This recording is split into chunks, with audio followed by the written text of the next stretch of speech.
Okay, welcome 3C. The purpose of this video is just to kind of walk through the unit assignment. This is basically going to be like our unit outline, so it's everything that we're going to do in the unit. But I just want to let you know how you're going to be marked, and so you get an idea of what we're going to do, because it's a little bit different than maybe what you've seen before. Um, so on every unit assignment, we're going to have a big idea. This is the big idea is where we're actually going in the assignment or in the unit, and so it's what you want to have a good understanding of. And you might know this already, but really want to have a good understanding of how that actually works. That the house always takes more money than the players. I really want to put you in the idea of a casino game operator. In the head of a casino game operator, so you know exactly how it works. There'll be essential questions, so there's 3 here for the unit, and so it's really just guiding questions to help you understand this on a deeper level. So we're going to talk about simulations, working with probability, law of large numbers, and then how do you design the game. And so it's one thing to understand it, but it's how do I kind of work behind the scenes to see exactly how it works. The purpose of this is really to leave a lasting impact so that you can make better informed decisions as an adult, and you can also help other people that are struggling with things like gambling. So we're going to have 5 learning targets on the outline. It's all on one page, which is nice. I'm going to keep one of these for each student just so that you can see how you're being graded throughout the unit.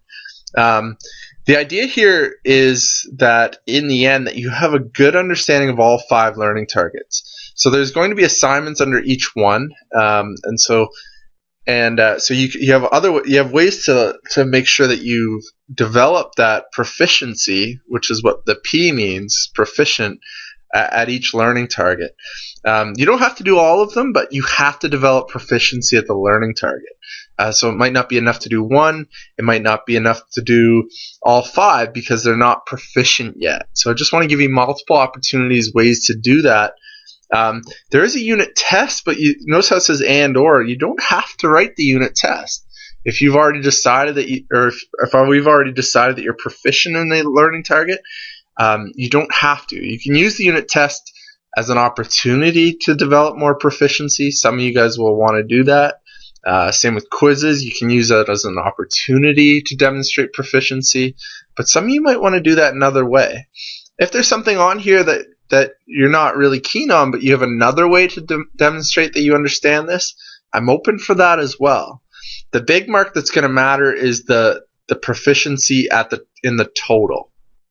And so what we do at the end of the unit is we determine how many learning targets you are proficient at, and then I give you a mark for the unit saying approaching or proficient or exceeds proficiency. That basically is going to come out from just overall, but then we're going to translate that into a final mark.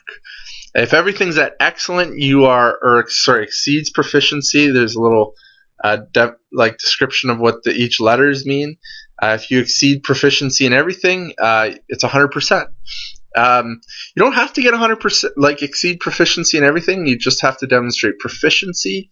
If everything's at proficient, so P, then you're at 90. If you're approaching, so the mark could be somewhere between 50 and 80. And so it all depends on how many skills you're proficient at. So if you're only proficient at 4 of the 5, then it's 80. 3 of the 5, it's 70. 2 of the 5, it's 60. Very simple after that point. Okay. If you're not proficient at any of the skills, you're below 50. That doesn't mean you won't have opportunities to kind of come back to this, but the idea here is in class, in these next couple weeks, you're going to demonstrate proficiency in each learning target. Again, if you're not quite there in some of the learning targets, it doesn't mean that that it really kills your mark. It's just your mark will be decided after that. So I just wanted to give you kind of a formula, a way to understand where your mark's coming from, because you do really you want to know that. But really just focusing on demonstrating understanding of each learning target. Everyone will have to complete the games fair, so So we are going to have a games fair in class. So some things that there are that everybody's going to have to do. But we're going to see how this works. So in class, you're going to come in and it's going to be work time in class. We might have whole class assignments that we want to work on together, lessons that you might want to do. I might teach lessons to some people at a time, but we're going to see how that goes. Okay, and so this is just to give you an idea of how you're being marked. In the total unit, this is the area you care about, and then you'll have a numeric mark depending on how you're doing.